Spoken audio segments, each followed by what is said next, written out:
Hey, it's Katie, and welcome back to my booktube channel.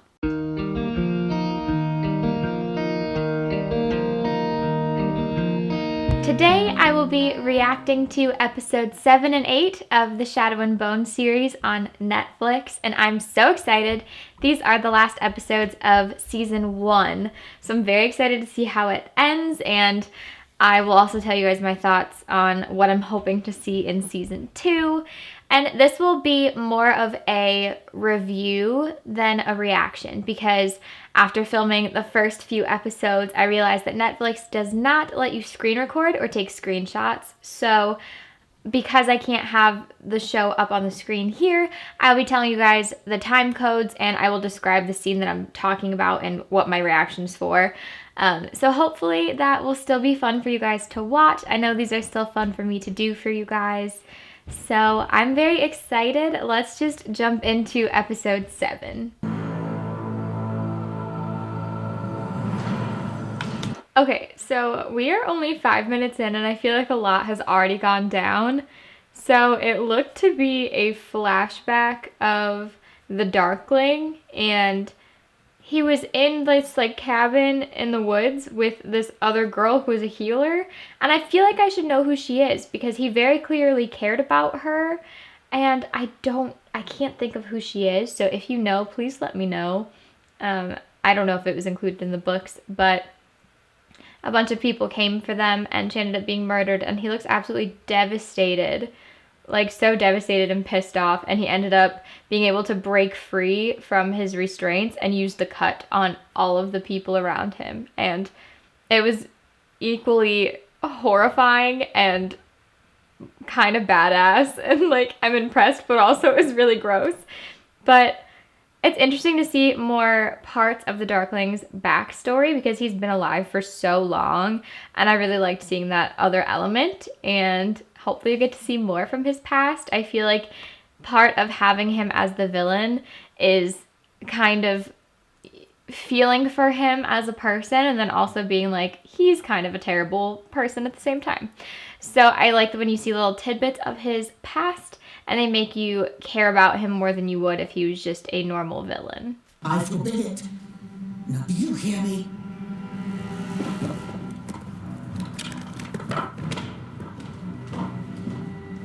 I'm at 7 minutes and 50 seconds, and we have the Darkling talking to Bagro, who is his mother, and she was trying to tell him to run away and hide and come back after the king dies with a different name. So I feel like this was probably his first life, his first cycle of his life. So I kind of like having that backstory and seeing why she told him to do that. And it also seems like this is before the Shadowfold was even created. I'm not sure because we just are getting the first little tidbits of it now, but he's talking about doing things like the person who found all those amplifiers, or made all the amplifiers, was doing, because he doesn't want to hide. He wants to create a Grisha army, and so I'm assuming right now all of his research is him trying to do something that ends up being the Shadowfold. So this is really cool because I don't feel like we got enough of this in the books. So I really love the direction that this episode is taking.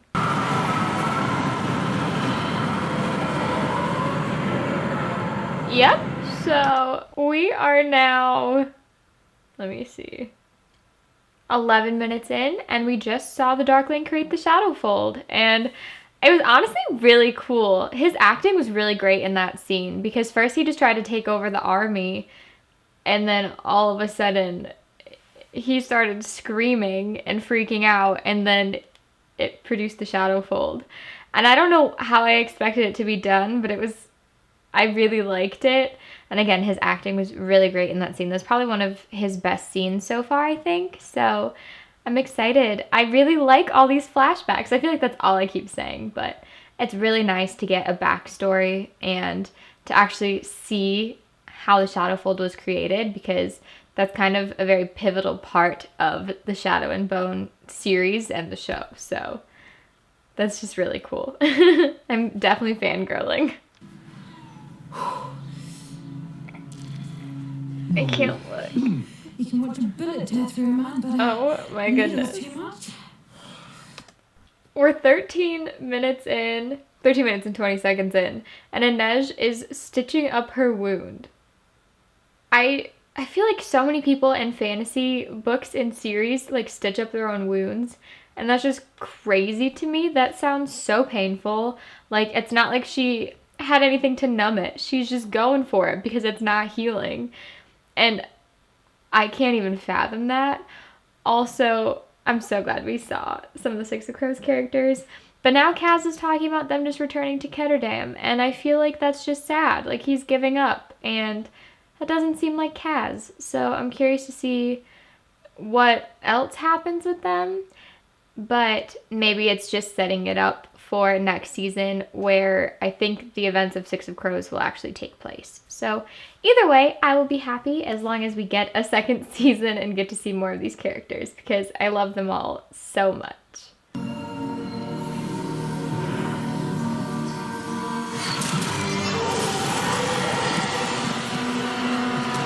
I knew it was coming, and I'm still sad.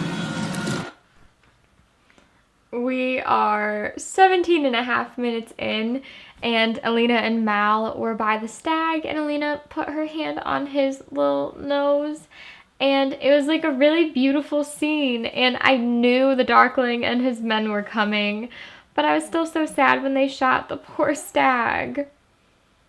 It's such a beautiful creature, and I love animals, and it made me really sad.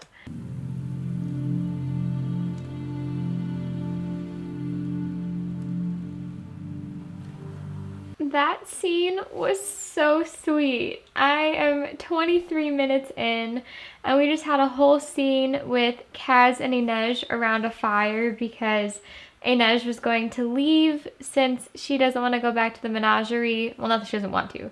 There's no way she can put herself through all of that again. And so, since they were all gonna head back to Ketterdam and cut their losses, she wasn't gonna go back with them. And she went there to say goodbye, but they had a really sweet talk, and he was talking about how the only things he really believes in are himself, Inej, and Jesper. He believes in the crows because they always have his back and tell him who to watch out for. And it was so sweet. I don't know why I'm about to cry. I love the crows so much, and I love seeing their bonds, and it's so nice to see this part of their relationship before we even met them in Six of Crows, and it's just so sweet. And for Kaz to actually open up and say those things, I feel like it means a lot to Inej because he's somebody that keeps all of his emotions inside. So I didn't know I needed that scene, but it's probably my favorite scene of this episode. That's just messed up. We are 27 minutes in, and the Darkling just had the antlers of the stag put around Alina's neck, and now he can control her powers. And I don't understand how I could have felt so bad for him at the beginning of the episode when we saw his past, and now I feel like he's the worst person ever, and he's super twisted and messed up. This is how I felt while I was reading the books. There was one moment where I would really like him or really feel bad for him, and then the next second he would do something terrible to a bunch of people I cared about, and then I'd be pissed off. And so it's just a roller coaster when it comes to the Darkling, and now I'm mad at him again. So that's an update on that.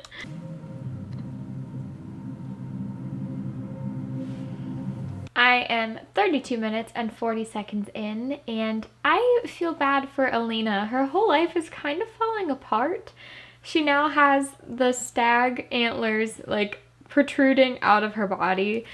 She's been ripped away from Mal again, and now she just found out that Genya has been spying on her the whole time for the Darkling, and she also never sent the letters that Alina wrote to Mal, and so she basically lost the only friend she's had other than Mal, and I just feel bad. She's over here crying, and I just want to hug her. She's going through a lot. You were to come here!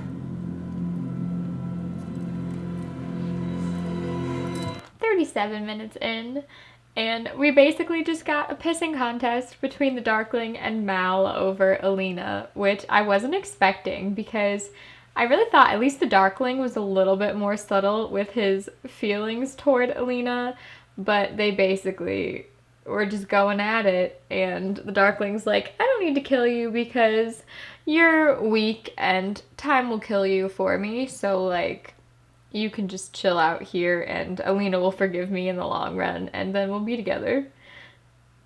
And I don't know why, but that's just really funny to me that they basically were arguing over who would be with Alina. It's just a lot more forward than I was expecting them to be. What a way to end episode 7. We ended it with our crows on the same skiff as Alina, the Darkling, and Mal. And they are crossing the Shadowfold, and it just went into the Shadowfold as the episode ended. And it's still one of my favorite parts to see the Six of Crows characters in some of the scenes with the Shadow and Bone characters. It just makes me so happy. And I really, really enjoyed this episode because we got to see a lot of the past, and it really set up a lot of what's happening now and what's going to happen possibly in future seasons of the show. And it makes me so happy. I feel like I haven't seen a lot of TV or movie adaptations, book adaptations that are movies and TV shows. So whenever I do see something like this TV show, it makes me so excited because these characters, everybody who's cast as these characters, they're absolutely perfect. And it just makes me so happy to watch all of these scenes play out on the screen and to get some bonus content of things that we did not necessarily experience, or at least not to this extent in the books. And it's just really great. So I am going to start episode 8 right now because I cannot wait to see the season finale. Matthias and Nina are so cute. We are 6 minutes and 40 seconds into the last episode of the season, and this is the first time we're seeing Nina and Matthias for a while. They weren't in the last episode at all, so I didn't realize how much I missed them until we are seeing them now. But they're so cute. Like, for them to go from completely despising each other to where they're at right now, they've both saved each other's lives. And I feel like they're really learning a lot about each other. And it's very sweet. And it's just, he didn't even want to touch her at first. And now she had her head on his shoulder. And they're being really playful. And they almost kissed. And I shipped it in the books, but I ship it so much more in this show. Matthias just kind of looks like a little puppy dog right now, and it's just adorable. We are 10 minutes in, and we just saw the scene where Nina basically said Matthias was a slaver, and he is now being arrested, but she did it because she was saving his life. And all of the Grisha saw them together and realized she cared for him and wanted to put him on trial and basically kill him. So she was like, nope, sorry, that's not going to happen. But now this is how he gets into prison when we start Six of Crows. And I remember reading about how it went down, but for some reason I always thought it took place on a ship or like while they were boarding a ship. So I don't know why I thought that. But they were just in a restaurant or a hotel eating waffles when this happened. So it's very interesting. But it's just, I keep fangirling over all the scenes that we read about and now we get to see played out on the screen. I feel like it's just so well done, and I can't stop smiling when I watch this show. She's the one keeping everyone safe in here. We have control of her. That was really funny. We are 12 minutes in. And the crows are below deck on the skiff talking about their plan. And Mal is down there because he's still technically like a prisoner. And he heard them talking and you could see him get the gun out and like point it toward them. And then Inej walked away and I didn't know where she went until all of a sudden you see a knife held to Mal's throat. And she just took his gun away and told him to get up. And that's just so funny. She's so badass and so powerful. She just like snuck over there and was like, nope. You're not pointing your gun at my people. and she didn't say a single word, and she has control of the entire situation, and that's probably why she's one of my favorite crows, if not my favorite. She's just so amazing. That was probably in the book, but I was not expecting that. We are 16 minutes in, and they were just about to get out of the shadow fold, but the Darkling had, I think it's Zoya doing that, the wind thing to make the skiff go. You think I would know better terms by now, but I don't. He made them stop the skiff, and he used his and Alina's powers to expand the fold, and it killed a bunch of people. And it's just horrific. Like, I can't deal with him. My brain can't comprehend how crazy he is. Like, why? Why did he do that? He said it was for retribution because they tried to kill Alina, but like, how can you act like you care and then basically make her your slave?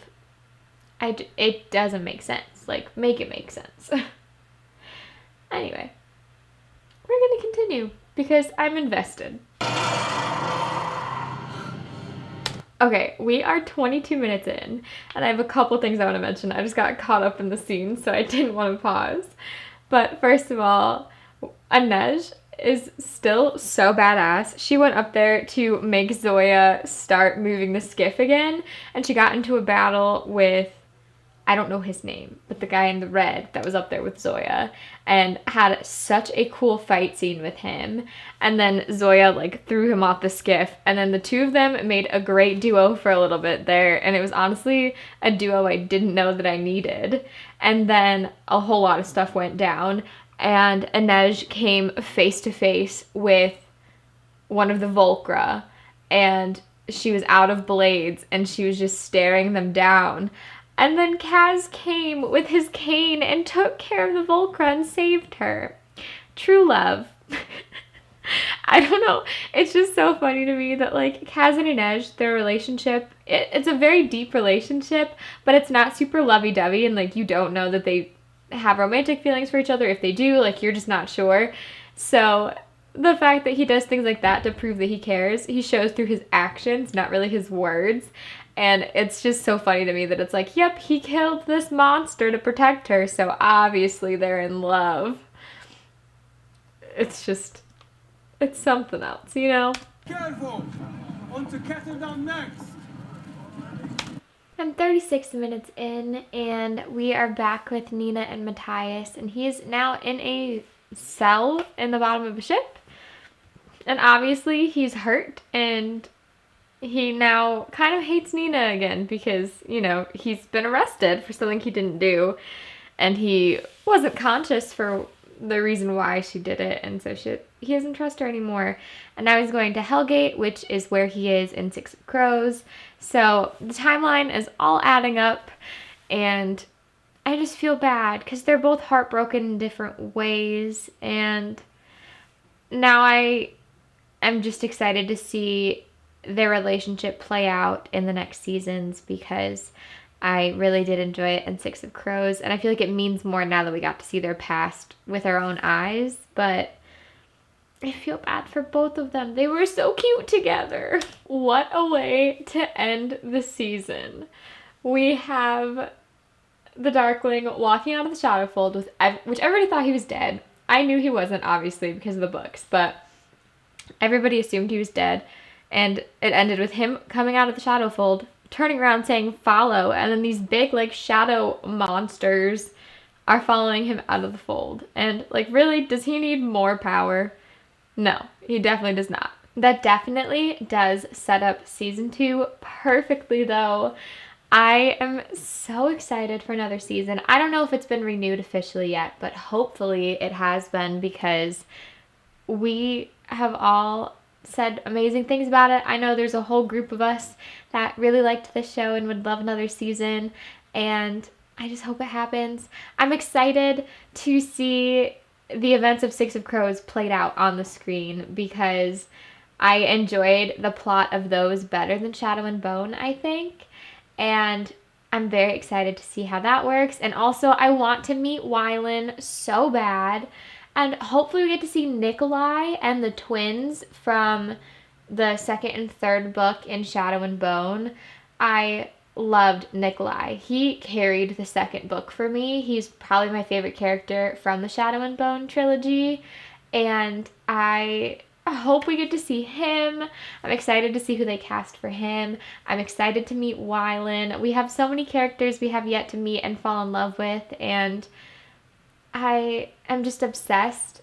I didn't expect to enjoy it as much as I am. Like, I knew I would love it, but like I said, I don't watch a lot of adaptations, so I didn't expect to be fangirling this much, and I am probably going to follow all of these people on Instagram and keep up with what they're doing.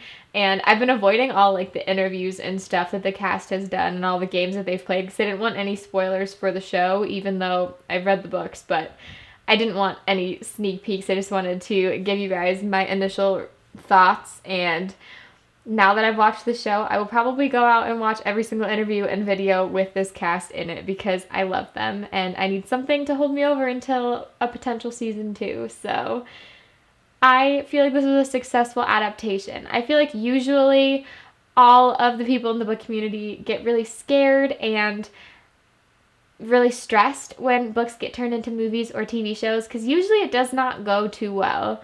But I feel like this one was definitely a success. It was definitely different from the books, but I think it was in the best way possible. I think this will bring in a lot of new fans to the series, and I am just so excited to have a community of people to talk about the show with and these characters with. It is so good, and I will probably rewatch some of these episodes because there are some really great scenes that I would love to relive already, even though I just finished it. But if you also watched the show, please let me know your thoughts and maybe let me know who you're excited to see in season 2 or what events you're excited to see. I'd love to talk to you guys in the comments. If you enjoyed seeing my thoughts on episodes 7 and 8, please like this video and subscribe to my channel. I would really, really appreciate it. And if you do subscribe, click the notification bell so you know when I upload next. But thank you guys so much for watching. I can't wait to see you in my next video.